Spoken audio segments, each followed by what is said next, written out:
Putri hadir ya. Putri hadir. Putri nomor 1.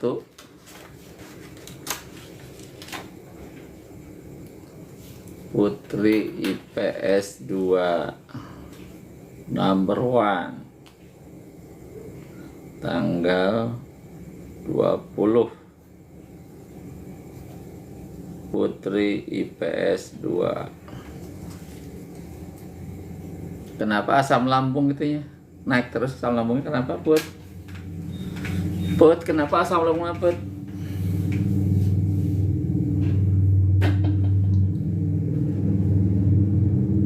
Putri dibagikan live-nya. Biar Agis masuk.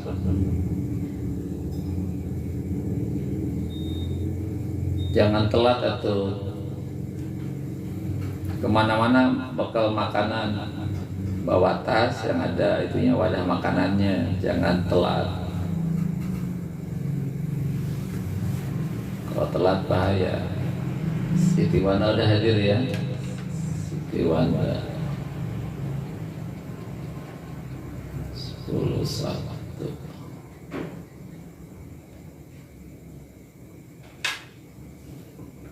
Kalau udah kronis lambung itu berbahaya karena ibarat dapur dalam rumah itu. Kalau dapurnya bermasalah, nggak ngepul, isi rumah nanti bermasalah. Penting lambung itu, jangan disepelekan. Masih muda harus sehat lambungnya. Hindari minuman yang dingin, makanan yang pedas, asam, saus dihindari. Ahmad 10-1. Ales hadir. Waalaikumsalam.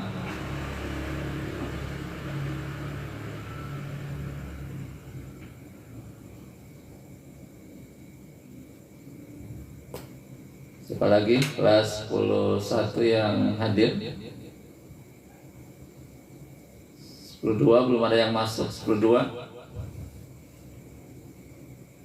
10-3 belum ada yang masuk.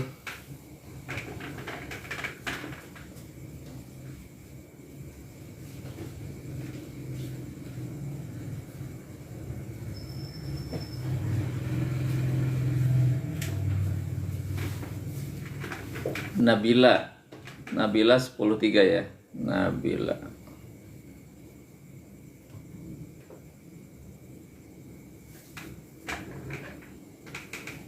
Nabila 10-3.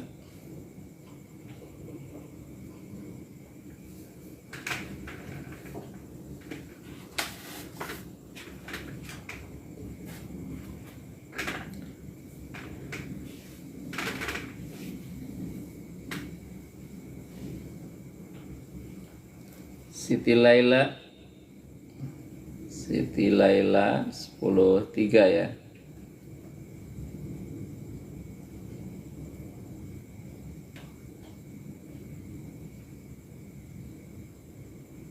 Baru 6 orang yang masuk.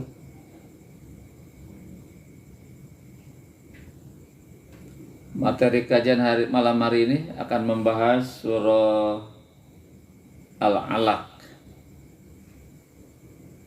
ayat 1 sampai dengan 2. Di malam hari ini akan membahas materi yang terkait perintah Allah kepada kita untuk terus mengkaji ilmu yang terdapat dalam surah Al-Alaq 1 sampai dengan 5 ya, 2 sampai 5 itu. Ira 10-3 sudah hadir. Yang sudah hadir boleh menyampaikan pertanyaan dulu sambil nunggu teman-teman yang lain masuk. Untuk Wanda ada Ini enggak pertanyaan Wanda? Coba disampaikan pertanyaannya apa? Ahmad udah.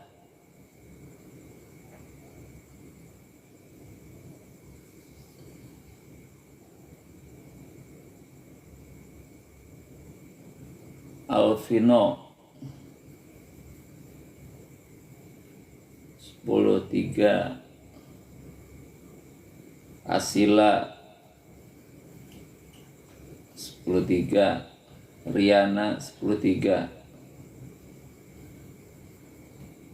Gali 10.3. Najwa 10.3.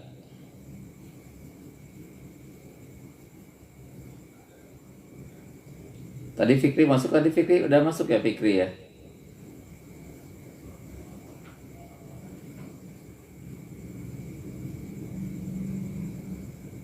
Araina 10.3. Denis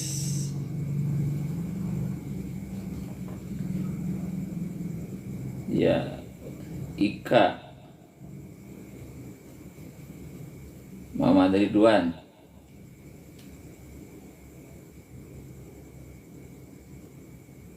Cahaya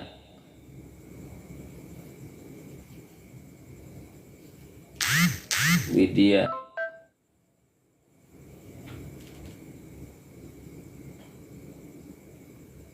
Charlie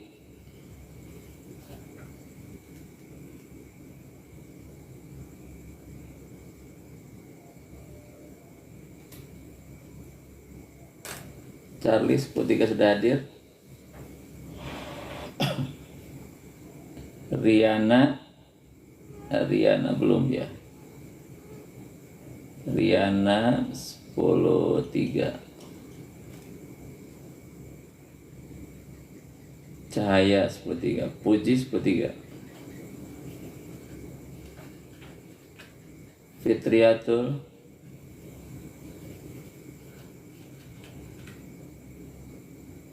Fitriatul 10.3.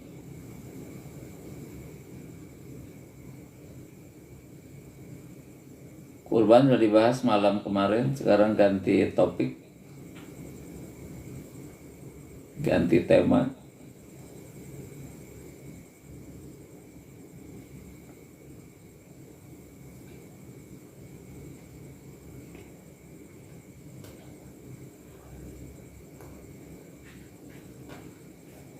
Oh kan ini Idul Adha boleh. Sejarahnya ya, sejarah kurban boleh. Boleh nggak membahas sejarah kurban?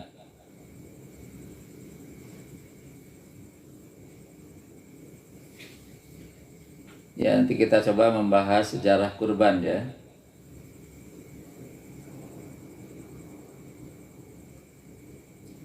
Ahmad tuh 10.1 baru seorang yang hadir. Sama Wanda sama tadi siapa? Baru berdua yang hadir 10.1.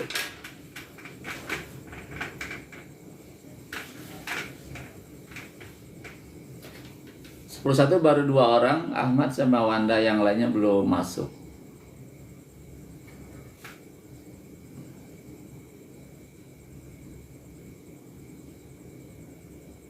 Baru 17 orang yang masuk.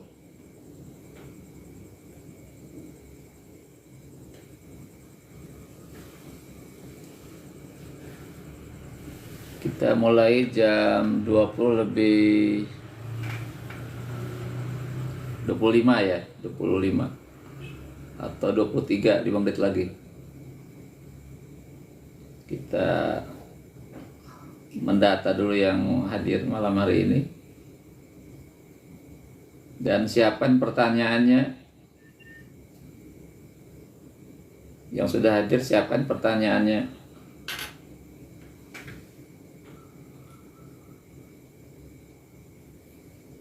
Sambil makan boleh, yang penting kupingnya dibuka aja. Kupingnya dibuka. Sambil makan boleh. Sambil ngopi boleh. Atau ngeteh boleh. Menyusui pakai susu boleh.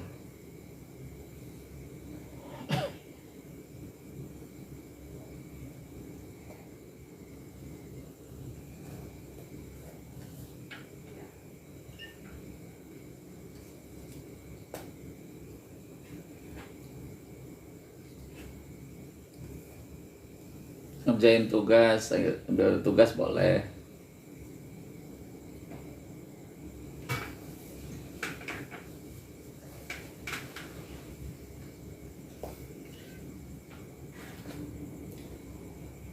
Baik, sambil nunggu teman yang lain masuk, kita buka dulu diskusi malam hari ini. Oh, Rahma hadir ya, Rahma. Ya, tanda tangan besok ya, tanda tangan besok. Rahma hadir. Rahma 10 berapa? 3 berapa?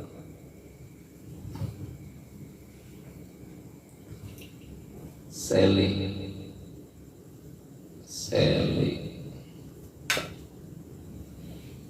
Bismillahirrahmanirrahim. Assalamualaikum warahmatullahi wabarakatuh. Innal hamdalillah wassalatu wassalamu ala Rasulillah wa ala alihi wa ashabihi wa mawalah. Wala haula wala quwwata illa billah. Rabbi shrah li sadri wa yassir li amri wahlul 'uqdatam min lisani yafqahu qawli. Rabbi zidni ilman warzuqni fahma. Allahumma inna nas'aluka ilman nafi'a wa rizqan thayyiban wa 'amalan mutaqabbala. Rabbi auzi'ni an ashkura ni'mataka allati an'amta 'alayya wa 'ala walidayya wa an a'mala salihan tardahu wa adkhilni bi rahmatika fi ibadika shalihin. Amin ya Allah ya Rabbal alamin. Alif baru masuk alif. Alhamdulillah pada malam hari ini Allah masih memberikan kesehatan kepada kita, ya kita bisa hadir bersama-sama dalam agenda rutin kajian malam berupa obrolan, diskusi, ada penyampaian saran, pendapat di waktu-waktu menjelang tidur ya. Tidurnya jam 10, jangan lewat jam 10. Khairul Ajam, gadis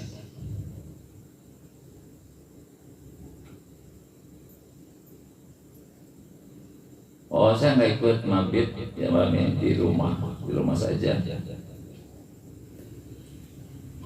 Ya Alhamdulillah malam hari ini di waktu-waktu menjelang tidur istirahat kita isi dulu dengan belajar. Kenapa mesti belajar setiap waktu? Karena Rasulullah menyuruh kita untuk belajar. Thalabul ilmi fardhatun ala kulli muslimin wa muslimatin. Mencari ilmu itu wajib hukumnya ya. Jadi setiap menit, setiap detik itu harus menjadi ilmu. Maka malam ini pun sambil menunggu jam tidur jam 10, 30 menit kita isi dulu dengan diskusi, berharap ada ilmu yang kita dapatkan. Baik, sebelum disampaikan materi ada yang tanyakan dulu boleh. Tadi ada request permintaan untuk materi hari ini. Afan, bisa hadir ya Afan ya Afan. 10-1 Latif 10-3 dia Putra Andika.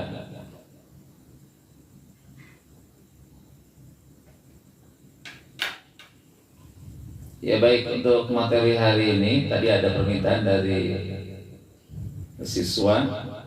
Kita akan bahas tentang Idul Adha. Ya, Idul Adha, hari raya Adha. Adha artinya penyembelihan.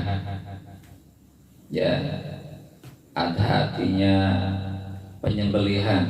Kenapa? Karena pada hari raya itu diperintahkan kepada kita untuk menyembelih hewan, bukan menyembelih orang ya, menyembelih hewan. Mana ayatnya? Al-Kautsar, ayat yang kedua. Gimana bunyinya? Fasholli li rabbika wanhar. Ya, inna syani'aka huwa inna a'tainakal kautsar. Sesungguhnya kami memberi kamu Muhammad dan kita semua al-kautsar, nikmat yang sangat banyak. Fasholli, maka sholatlah, wanhar, maka berkurbanlah. Jadi hari itu kita diperintahkan bagi orang-orang yang punya kemampuan untuk berkurban. Kurban apa? Berkurban hewan, yaitu hewan kambing, domba, sapi, kerbau, unta, ya. Selain itu tidak disyariatkan. Nah, peristiwa kurban itu tidak lepas dari peristiwa yang terjadi pada keluarga Nabi siapa? Keluarga Nabi Ibrahim alaihi salam. Ya, jadi peristiwa kurban itu adalah semacam rekonstruksi napak tilas, yaitu keluarga Nabi Ibrahim alaihissalam. Nah, kalau kita lihat sejarah dulu, kenapa ada kurban? Ya, kenapa ada kurban? Gitu. Kita baca sejarah Islam bahwa Nabi Ibrahim alaihissalam, ya, Nabi Ibrahim alaihissalam itu menikah, ya, dengan seorang wanita yang bernama Sarah. Itu istri Nabi yang pertama namanya Sarah, istri Nabi Ibrahim itu. Sudah lama menikah dan Ibrahim sudah usia lanjut juga, ya. Itu belum punya anak. Dinikah dengan Sarah, istri pertama Nabi Ibrahim, itu tidak punya anak, ya. Nah, pada suatu malam istrinya Sarah bicara kepada suaminya, ya, bicara ke suaminya di sebelum mereka tertidur, ngobrol, namanya diskusi di kamar. Bilang ke suaminya Ibrahim, Kang Baim gitu, ya, mungkin Kang Baim, ya, atau Kang Ibra gitu. Kita sudah menikah berpuluh-puluh tahun, tetapi tidak punya anak juga, gitu. Bagaimana kalau supaya kita punya keturunan, ya supaya Akang punya keturunan, bagaimana kalau Akang itu, Kang Ibrahim itu nikah lagi saja dengan perempuan yang lain, gitu. Ya, gitu. Jadi itu saran dari istrinya Sarah. Ibrahim nanya, aku nikah sama siapa, gitu kan? Ya, sama perempuan, wanita. Dan akhirnya ada penjelasan, itu istrinya yang mencarikan, ya, istrinya yang mencarikan istri buat suaminya Ibrahim alaihissalam. Dia mencarikan istri buat suaminya. Dikatakan dalam sejarah itu dia punya seorang pembantu, ya, pembantu berkulit hitam karena dari Afrika, yang bernama Hajar, ya. Jadi Ibrahim punya pembantu. Jadi kata Sarah, udah aja nikah sama Hajar. Ya, karena Ibrahim melihat dalam Hajar itu ada pribadi yang mulia, akhlak yang mulia, ya, maka akhirnya setujulah Ibrahim nikah sama Hajar, gitu. Jadi Ibrahim menerima saran istrinya untuk menikahi lagi perempuan. Akhirnya dari pernikahan dengan Hajar, betul, Hajar itu akhirnya mengandung, dan lahirlah yang namanya siapa?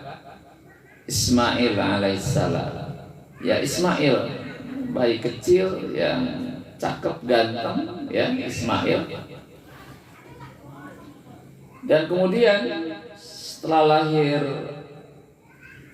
Ismail, Allah menyuruh Ibrahim untuk membawa Ismail dari Palestina ke Mekah. Itu jaraknya cukup jauh, itu berapa ribu kilometer ya. Jadi atas perintah Allah kepada Ibrahim agar Ibrahim membawa Hajar dan putranya Ismail ke sebuah tempat yang di Mekah itu. Nah, waktu itu di Mekah itu lembah yang sangat tandus, bukan seperti sekarang. Kalau Mekah sekarang enak, banyak hotel-hotel berbintang 7, ya. Gitu. Sekarang enak jalannya, jalan tol mulus. Di sana banyak hotel, gedung tinggi, restoran banyak. Buah-buahan di sana tersedia luar biasa. Dibanding dengan Cikupa, banyakkan di sana sekarang buah-buahan itu. Jadi waktu itu Mekah itu sebuah lembah yang tandus, tidak ada orang, tidak ada rumah, tidak ada air, tidak ada makanan di situ. Jadi berjalan dari Palestina ke Mekah, ya, udah nyampe sebuah tempat, di situ diletakkanlah Nabi Ismail dan Hajar itu. Ismail kecil sama ibunya ditempatkan di sebuah tempat yang tandus tadi. Tidak ada makanan yang banyak, ya. Gitu. Udah diturunkan di lembah Mekah itu yang tandus itu, berdua Ismail sama ibunya Hajar. Ibrahim berangkat lagi, kembali lagi ke Palestina lagi, menemui istri yang pertama tadi, ya gitu. Wah, itu sebuah kondisi yang sangat-sangat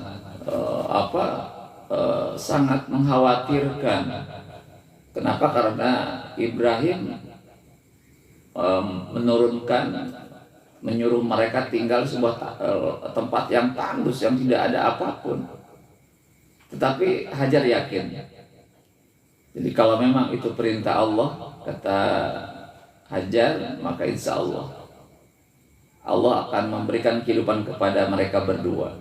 Ketika nanya ke Ibrahim, apakah ini kehendakmu atau kehendak Allah? Kata Ibrahim, ini kehendak Allah. Nah, kalau itu kehendak Allah, maka oke, saya siap gitu. Itulah itu yang saya begitu. Dia yakin kalau itu perintah Allah, yakinlah Allah tidak akan menelantarkan dia berdua. Betul.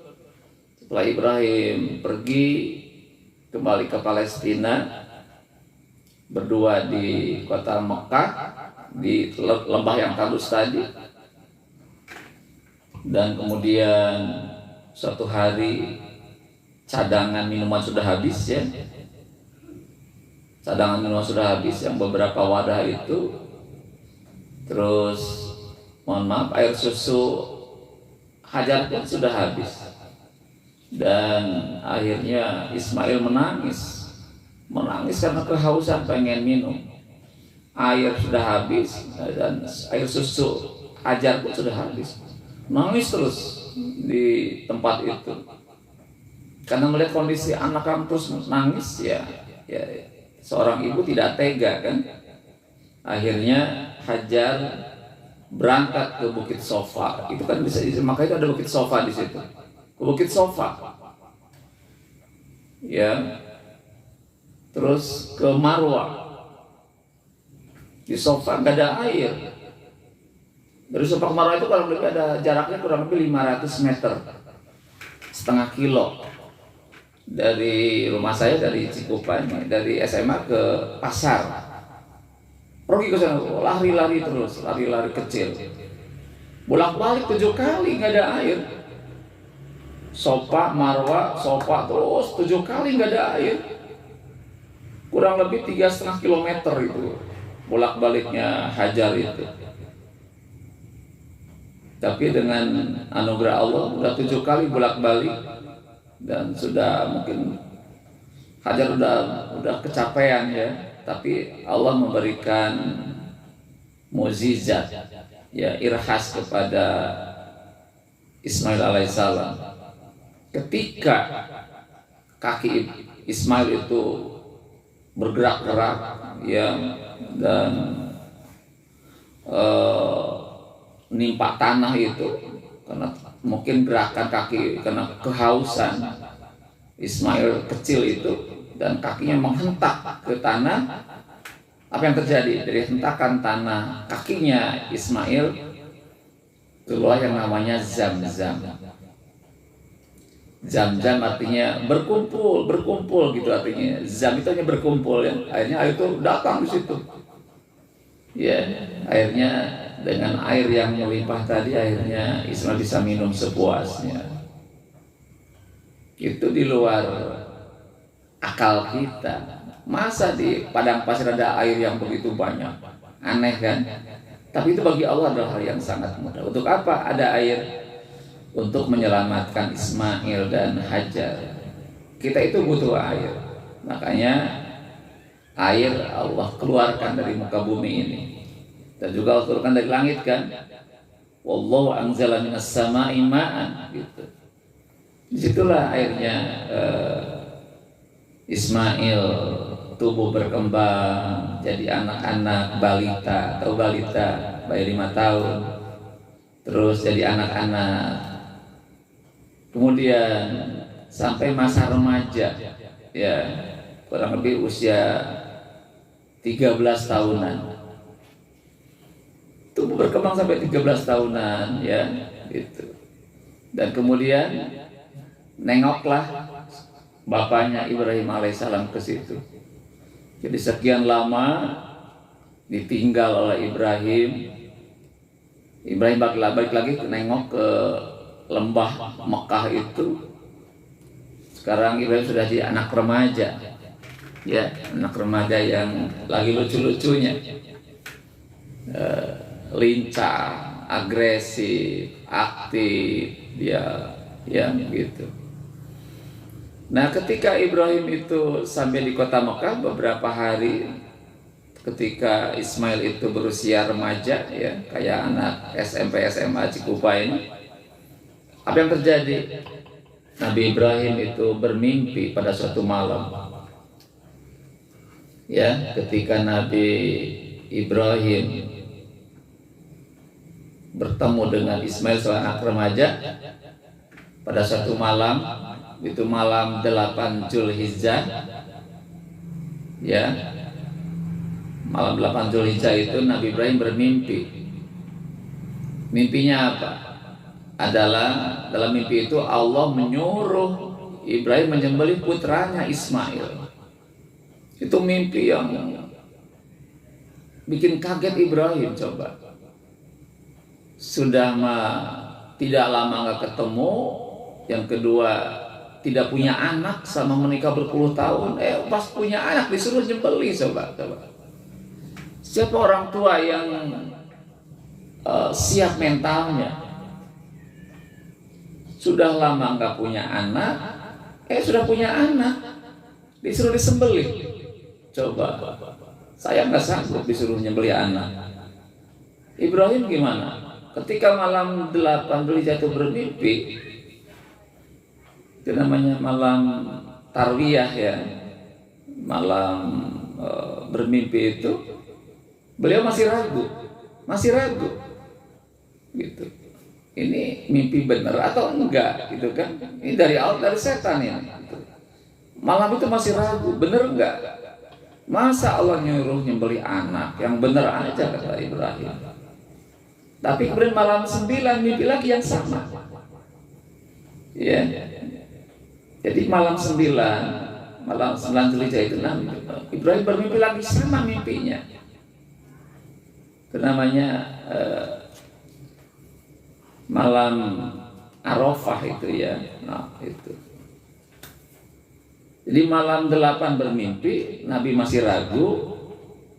Malam 9 mimpi lagi yang sama. Allah nyuruh Ibrahim untuk nyembelih Ismail. Ya, gitu.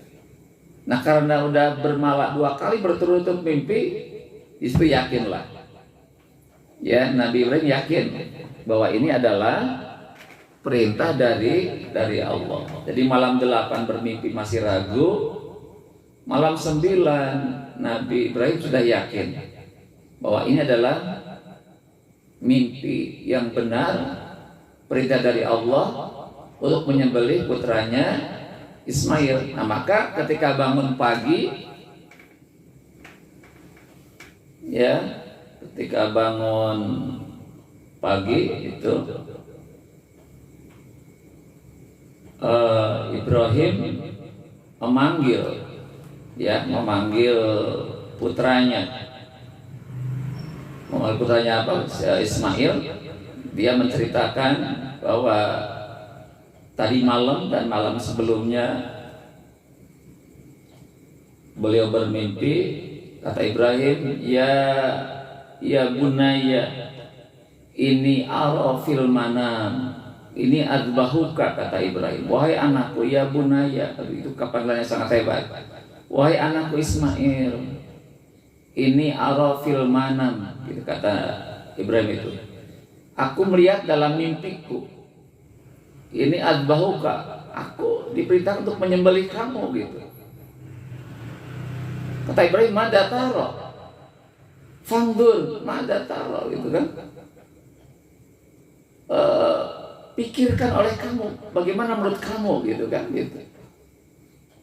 Oh, itu dialog antara Ibrahim begitu. Jadi sebelum diadakan penyembelihan Ismail, ada dialog dulu antara keduanya. Jadi kata Ibrahim, ya bunaya, ini ara fil manam, wahai anakku, aku melihat dalam mimpiku.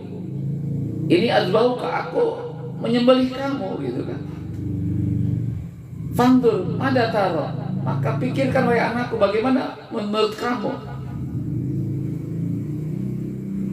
Itu pertanyaan Ibrahim kepada Ismail. Apa jawaban Ismail? Kaget juga jawaban Ismail itu, ya, mengagetkan itu semua. Apa jawaban? Ya abad if'al matumar, wahai ayahku yang tersayang, if'al, kerjakan wahai ayahku, matumar, apa yang Allah perintahkan kepadamu. Satajiduni, ya, insyaallah minas sabirin, gitu.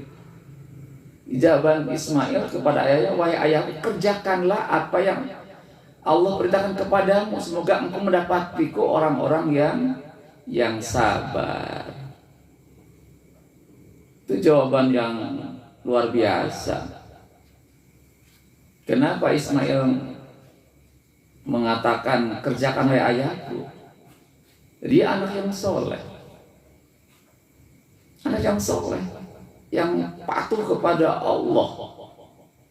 Ketika Allah nyuruh sesuatu, dia mengerjakan, walaupun itu sangat berat. Coba kalau perintah Allah ini kepada bapaknya Ales atau Alif, ada Alif nggak sekarang? Alif masih standby nggak Alif? Ales? Ada Ales nggak? Coba kalau andaikan Bapak Ales ngomong ke Ales, Les, tadi malam Bapak ngimpi. Mimpi apa, Pak? Mimpi aku nyembelih kamu, kata bapaknya. Kata bapak nanya ke anaknya, Les, gimana pendapat kamu? Mungkin nggak Ales bilang, kerjakan wahai bapakku? Kayak nggak mungkin. Pasti Ales langsung kabur kan? Kabur, kenapa kabur? Takut dipotong oleh bapaknya. Ismail enggak. Ketika bapaknya menyampaikan mimpi itu, dia yakin adalah perintah Allah. Kata Ismail, wahai bapakku, maka kerjakanlah apa yang Allah perintahkan kepada ayah. Ya, semoga Semoga Allah mendapatiku menjadi orang-orang yang sabar, insyaallah begitu. Ya sudah, ketika Ismail menerima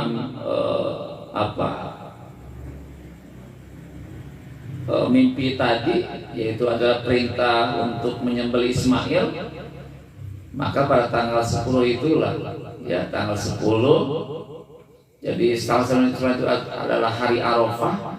Yakin dengan mimpi Nabi Ibrahim itu, tanggal 10 maka disiapkan untuk menyembelih Ismail alaihissalam. Ya, di pagi hari tadi, di pagi-pagi tanggal 10, Ibrahim mengajak putranya Ismail, ya, dan izin ke istrinya bahwa Ismail akan dipotong oleh ayahnya. Maka Ismail pagi-pagi udah berangkat, membawa tambang, membawa pisau yang cukup tajam. Di jalan, ketika menuju tempat, ya, karena nanti kan di sebuah gunung dilaksanakannya. Nah, di jalan menuju tempat penyembelihan, setan menggodanya. Setan menggodanya ke Ibrahim. Ibrahim, kamu itu orang tua apa? Masa anakmu disembelih? Gitu kan? Setan itu menggoda Ibrahim untuk menggagalkan penyembelihan. Kamu itu orang tua kayak apa? Masa anak disembelih? Yang benar aja, gitu kan? Gitu. Apa jawaban Ibrahim? Kata Ibrahim, ini adalah perintah Allah. Kalau Allah merintahkan, saya siap untuk melaksanakan. Akhirnya Ibrahim melempar setan 7 kali. Ya, dilempar setan dengan 7 kali lempar. Itu namanya jumroh. Ya, jumroh ula, 7 lemparan. Nah, gagal menggoda Ibrahim. Akhirnya yang kedua, setan menggoda istrinya. Ya, menggoda istrinya. Siapa? Hajar tadi. Datang ke Hajar, kamu kok diam saja? Suami kamu mau nyembelih anak, kok diam saja? Gitu kan? Malah mengizinkan suamimu untuk menyembelih anaknya sendiri. Apa jawaban Hajar? Ini adalah perintah dari Allah.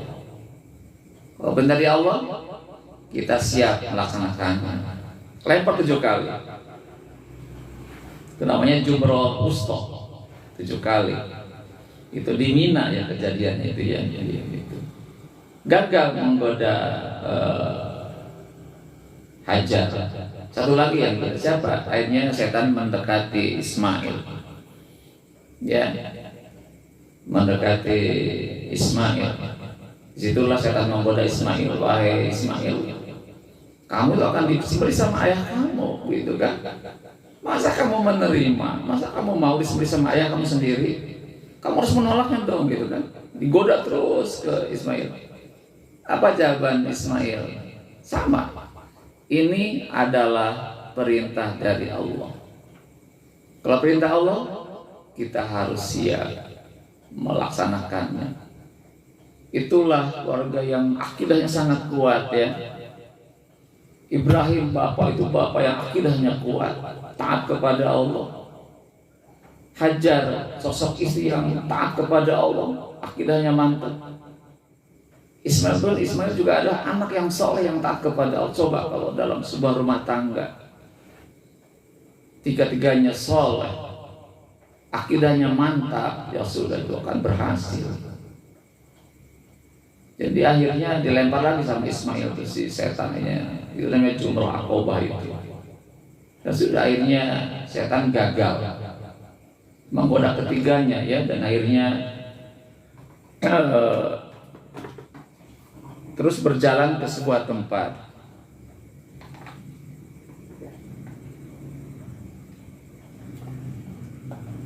Ya, jadi setelah setan gagal menggoda ketiganya. Akhirnya jalan terus Ibrahim sampai ke tempat baru berhenti. Kemudian Ibrahim siap-siap untuk menyembelih Ismail. Tambang digunakan buat mengikat tangannya Ismail biar tidak berontak. Dan juga tadi sebelum penyembelihan ada permintaan Ismail kepada bapaknya ya. Jadi kata Ismail sebelum dipotong, disembelih, ada beberapa permintaan Ismail kepada ayahnya Ibrahim. Yang pertama, ayahku, ya, ketika menyembelih saya, tolong sembelih dengan pisau yang sangat tajam. Itu yang pertama permintaan Ismail kepada ayahnya. Wahai ayahku Ibrahim, ya, tolong saya potong dengan pisau yang sangat tajam. Gitu. Akhirnya si pisau diasah dulu sama Ibrahim. Terus ya sampai benar-benar tajam. Biar ketika nempel langsung lepas lehernya.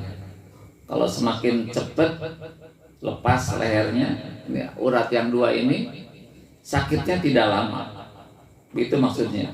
Dengan kecepatan memotong leher ini sehingga sakitnya nggak terlalu lama. Gitu. Maksudnya itu, ya. Terus yang kedua kata Ismail, wahai ayah, ketika nyembelih tolong tutup mata saya. Ya. Setelah diikat, ditutup tuh mata Ismail biar bapaknya kan tega kan. Nah, karena kalau matanya kelihatan mungkin si ayah nggak tega, maka biar tega memotong Ismail, akhirnya ditutup mata Ismail alaihissalam sama bapaknya tutup. Yang ketiga apa permintaan Ismail, wahai ayahku, nanti setelah saya dipotong oleh ayah, maka pakaian yang penuh dengan darah sampaikan ke ibuku Hajar, bagi kenang-kenang terakhir dari anak kepada seorang ibu. Itu yang ketiga ini yang paling membuat Ibrahim nggak tahan mentalnya ya. Jadi kata Ismail, wahai ayahku, nanti setelah disembelih, bajunya yang penuh dengan darah tadi sampaikan ke ibuku Hajar sebagai kenang-kenangan terakhir dari anak kepada ibunya, biar dia bisa mengenang dengan melihat baju yang penuh darah itu. Oke, siap kata Ibrahim. Udah diikat, diterlentangkan, ya, diganjal pakai batu kepalanya, ditutup matanya oleh Ibrahim, dan kemudian pisau yang tajam sudah siap, sudah diasah benar-benar tajam banget. Kalau langsung lempar langsung lepas. Akhirnya Ibrahim di situ takbir, Bismillah, takbir, Allahu Akbar, Allah, takbir di situ. Nah ketika si pisau mau nempel di lehernya Ismail, apa yang terjadi? Ya, Allah di situ menyuruh malaikat membawakan seekor gibas. Itu domba yang besar yang menggantikan posisi Nabi Ismail alaihissalam. Jadi ketika si pisau mau nempel di lehernya Ismail, Allah menyuruh malaikat, ya, dari itu menyuruh membawa seekor gibas, kambing besar, untuk menggantikan posisinya Ismail.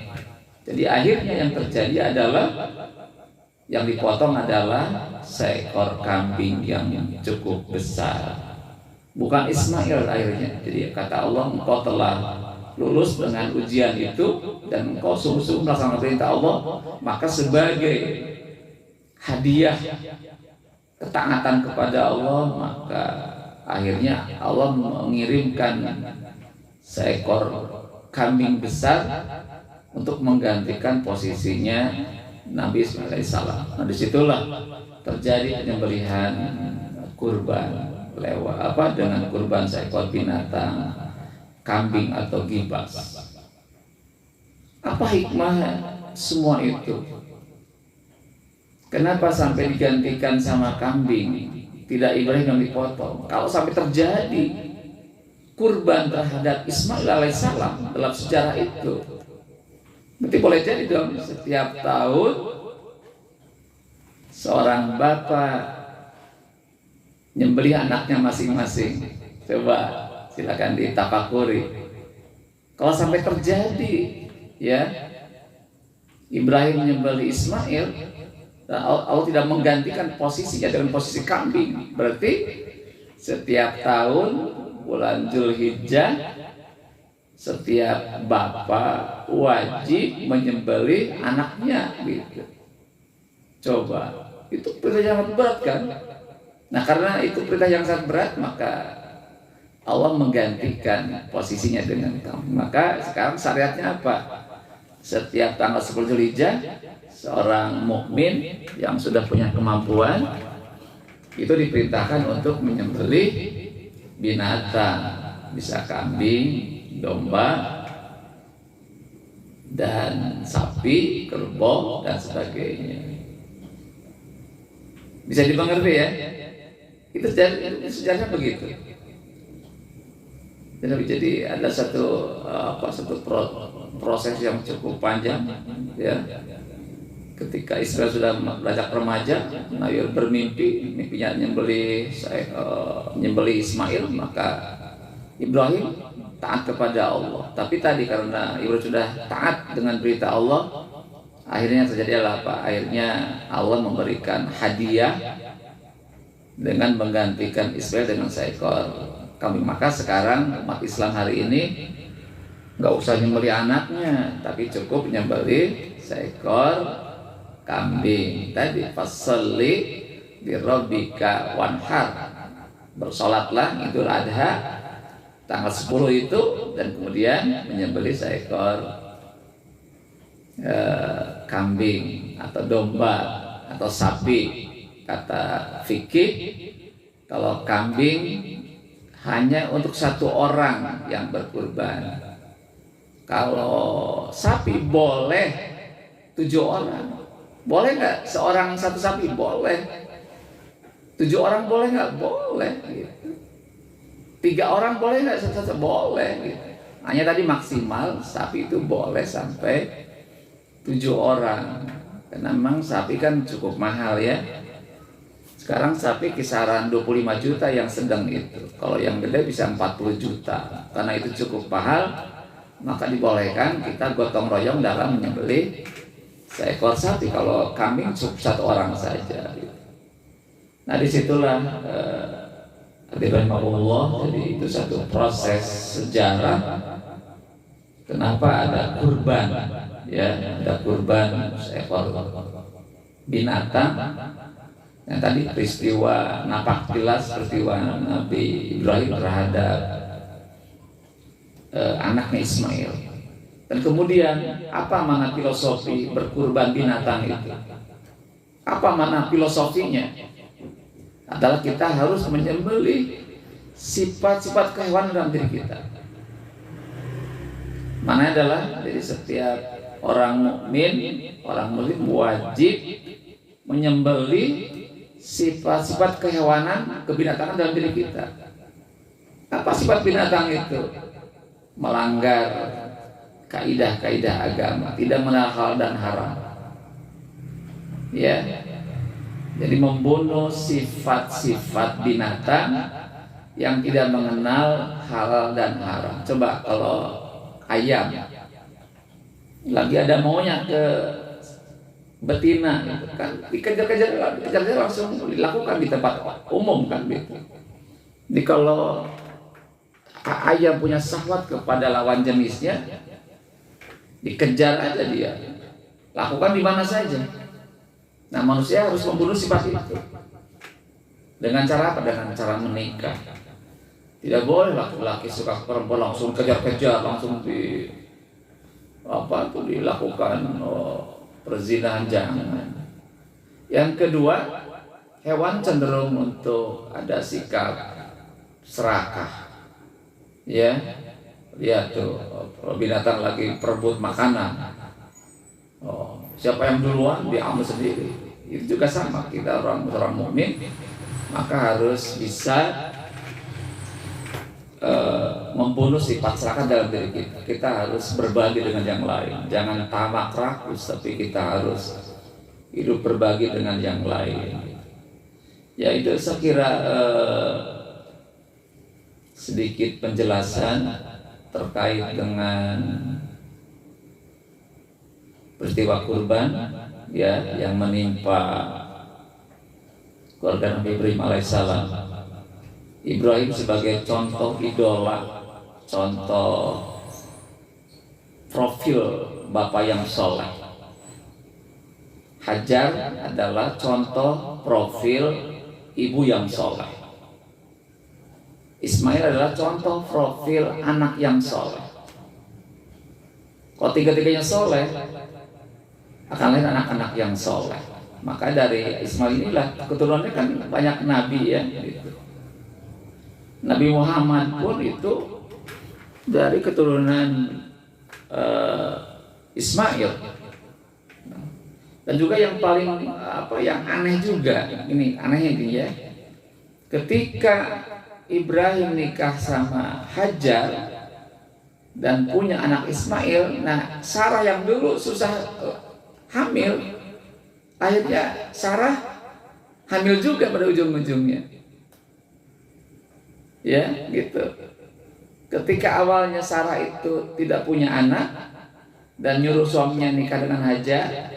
Nah, setelah Hajar punya anak, hamil, Sarah hamil juga pada akhirnya.